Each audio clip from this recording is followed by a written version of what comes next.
Tiniyak ng Bureau of Jail Management and Penology na walang special treatment kay Apollo Kibuloy na inilipat na sa Pasig City Jail matapos ang kanyang medical furlough. How is he now? Resilient and fighting. Resilient and fighting, knowing that yung MR namin pending pa. Pero harapin niya yon. Sabi nga niya, if it is the will of the Father, I will follow it.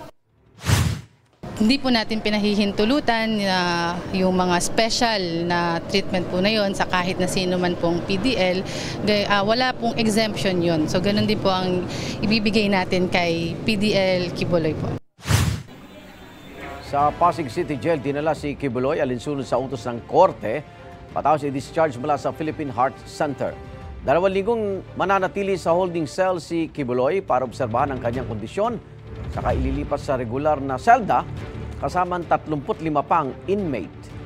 Patuloy na inaapela ng kampo ni Kibuloy na huwag na siyang ikulong sa Pasig City Jail dahil daw sa kanyang edad na 74 at lagay ng kalusugan. Naharap si Kibuloy sa mga kasong child and sexual abuse at qualified human trafficking na dati niyang itinanggi.